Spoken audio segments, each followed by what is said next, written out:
매출이 계속 떨어지고 있어요. 특히나 요즘은 뭐 우한 폐렴이다, 독감이다, 길거리에 사람도 안 다녀요.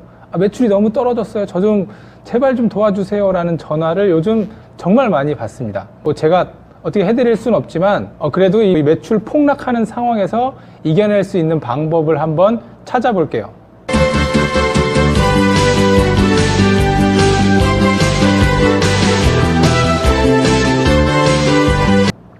안녕하세요. 외식업에 종사하는 모든 분들을 위한 채널 제이아빠입니다. 말씀드린 것처럼 외식업 전반에 걸쳐서 매출이 막 떨어지고 있어요. 중국집, 고깃집, 카페, 술집, 이자카야 업종에 관계없이 매출들이 많이 떨어지고 있어요. 그러면 문제가 무엇이고 우리가 무엇을 할 수 있는지를 차근차근 한번 볼게요. 한 10년 전쯤에 유행하던 우리나라에서 제일 핫한 외식 브랜드가 뭐가 있었죠? 저는 아웃백 스테이크하우스가 생각이 나요. 제 기억에 한 10년 전쯤에 외식업 전체 중에 매출이 거의 1위였어요.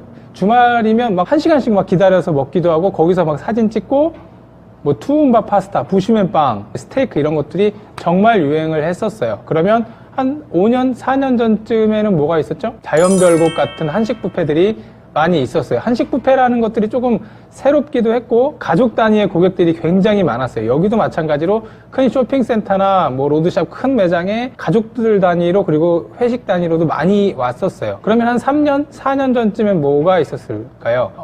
외식업은 아니지만 이마트가 굉장히 핫했습니다. 주말에 평일 저녁에만 가도 이마트에 사람들이 꽉 있었어요. 계산하는데 10분씩 기다리고 그 안에 푸드코트에서 먹기도 하고 이마트 자체에 사람이 굉장히 많았어요. 그럼 요즘은 뭐가 제일 핫할까요? 자, 이 무한으로 즐겨요. 이 명륜진 사갈비가 요즘은 가장 핫합니다. 라디오, TV, 유튜브, 네이버 모든 매체에서 거의 광고들이 쏟아져 나오고 있어요. 아직까지는 잘 되고 있는 외식업 중에 하나입니다. 그러면 그 잘 나가는 브랜드들이 지금 어떤지 한번 상황을 볼까요?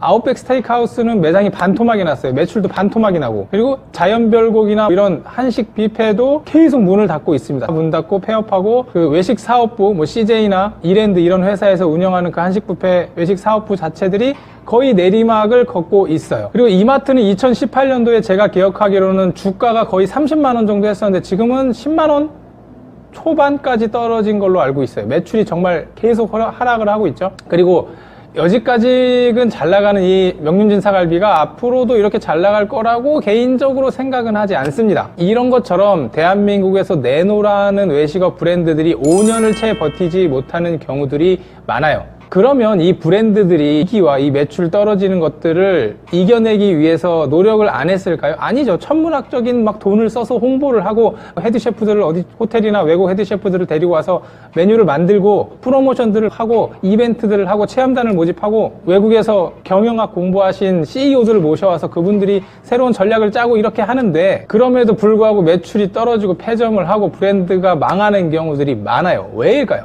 방법이 잘못된 게 아니고 이 원인 파악부터가 잘못됐다고 저는 생각을 해요. 자, 원인은 브랜드의 음식이 맛있어서가 아니라 음식의 종류가 적어서가 아니라 서비스가 엉망이라서가 아니라 홍보가 안 돼서가 아니라 삶이 변하고 있고 사람들의 삶의 패턴이 바뀌고 있기 때문이에요. 불과 몇 년 전까지만 해도 마트 가서 즐겁게 가족들끼리 카트 끌고 장 보고 하는 것들이 거의 문화였고 레저였어요. 근데 지금은 인터넷에 그냥 클릭 몇 번만 하면 주문하면 다음날 새벽에 오기도 하고 그날 저녁에 오기도 해요. 그러다 보니까 이마트의 매출이 떨어지는 거죠. 아웃백 스테이크를 가서 스테이크를 먹고 투움바 파스타를 먹었는데 지금은 뭐 드라이 웨이징, 웻 웨이징 또 여러 가지 숙성 스테이크 또 부위들도 많이 생긴 새로운 스테이크 전문점들이 너무 많이 생겼어요. 이마트의 상품의 가격이나 퀄리티가 떨어진 게 아니고 아웃백 스테이크하우스의 스테이크와 음식 맛이나 서비스가 떨어진 게 아니고 세상이 변한 거예요. 삶의 패턴이 변한 겁니다. 그 잘 나가던 이마트도 이제 4,900원짜리 와인을 팔고 1,900원짜리 햄버거를 팔아요. 자, 이마트에서 와인 코너에서 보통 잘 나가던 와인이 1년에 7만 개에서 8만 개 정도 팔렸다고 해요. 근데 4,900원짜리 와인은 반년 만에 26만 병이 팔렸다고 합니다. 그리고 이 기간 동안 마트의 유동인구들은 7%가 상승을 했다고 합니다. 그리고 쿠팡 이런 로켓 배송, 그다음에 온라인 쇼핑 이거를 꺾기 위해 쓱 배송 아시죠? 이것도 시작을 했다고 해요. 새벽 배송. 말씀드린 것처럼 인터넷에 클릭 몇 번만 하면 스테이크를 그냥 후라이팬에 굽기만 해도 아웃백 스테이크하우스보다 더 좋은 스테이크가 나오는데 왜 굳이 아웃백 스테이크하우스 가서 스테이크를 먹냐라는 거죠. 빕스도 마찬가지고 다른 것들도 다 마찬가지예요. 사람들이 이제는 허튼 곳에 돈 쓰지 않고 내 돈을 나에게 조금이라도 가치 있는 곳에 쓰려고 하는 게 문제라는 거죠. 이것처럼 시대는 계속 빨리 바뀌고 있는데 외식업을 하시는 분들 저 포함해서는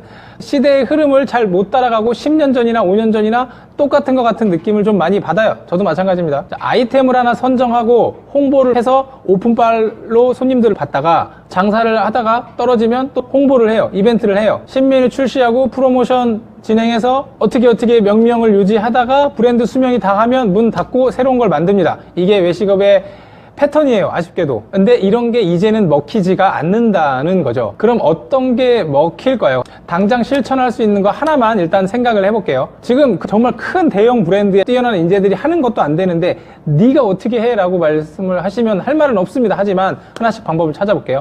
첫 번째는 사회에 환원하라, 이런 도덕책에 나올 것 같은 말씀을 드릴게요. 이게 무슨 말이냐, 20세기의 거래 방식은 두 가지였어요. 첫 번째는 기본적 경제 교환. 내가 돈가스를 먹고 싶어요. 돈을 내고 돈가스를 사 먹습니다. 이 돈가스에 대한 가치를 제가 돈으로 지불을 하는 거죠. 이게 하나의 형태예요. 돈가스가 먹고 싶으면 돈가스를 돈 주고 사 먹고, 냉장고가 필요하면 내가 돈 주고 냉장고를 사고, 커피가 마시고 싶으면 내가 돈 주고 커피를 사 먹고, 이게 기본적인 경제 교환이에요. 자, 그럼 두 번째, 유니세프 같은 데 기부를 하거나 뭐 어느 단체에 후원을 하거나 정치인에게 후원을 하거나, 이거는 나의 명예 아니면 개인의 이익이나 사회적 평판 이런 것들을 고려해서 돈을 쓰는 행위예요. 자, 이 두 가지가 20세기의 거래의 전부였다면 이제는 이 두 개를 혼합하는 형태의 기업이나 업체들이 성공을 하는 경우들이 많이 있어요. 예를 한번 들어볼게요. 자, 대전의 성심당이라는 빵집은 다들 아실 거예요. 마감 전에 일부러 빵을 많이 생산해서 불우이웃에게 무상으로 나눠준 업체죠. 대전에서 굉장히 유명한. 그리고 이제는 브랜드의 수명이 다 되고 여러 가지 문제 때문에 한국 시장에서 철수를 하고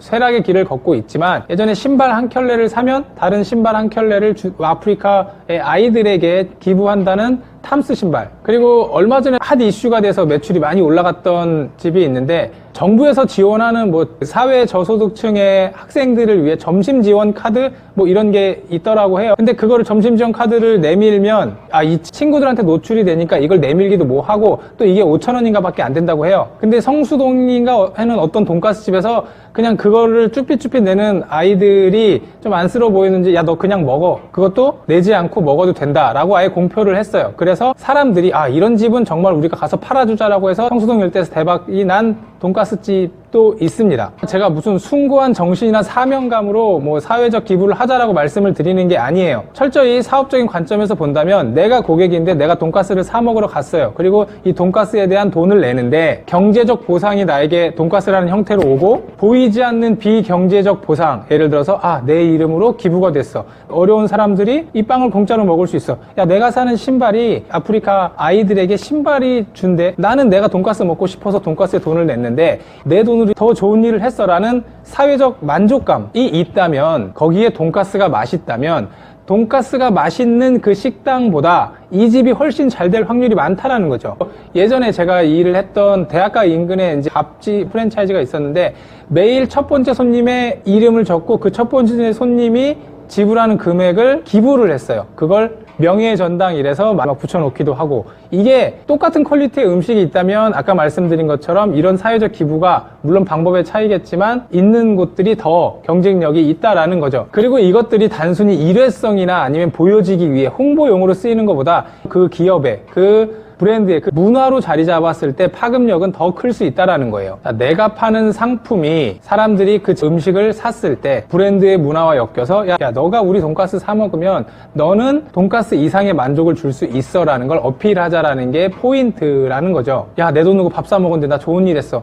이걸 느끼는 것과 야, 이 돈가스 맛있어 라는 것은 차이가 분명히 있다고 생각을 합니다. 굳이 불우이웃 돕기가 아니더라도 고객의 돈이 좀 더 가치 있는 일에 쓰였다고 고객이 느낄 때 제2의 탐스가, 제2의 성심당이 제2의 성수동 돈가스집이 될 수 있지 않을까라는 생각이 들어요. 지금 뭐 우한폐렴이다, 독감이다, 정말 어려운 시기가 많이 있지만 얼마 전 돼지열병 지나간 것처럼 이 우한폐렴도 지나갈 거예요. 시간의 문제이고 지금 당장 할 수 있는 일은 없지만 이럴 때 우리가 파는 음식이 고객에게 어떠한 가치를 더 부여할 수 있을지를 고민하시고 포화 상태인 외식업에서 살아남으시기를 진심으로 기원합니다. 좋아요와 구독 좀 해주세요.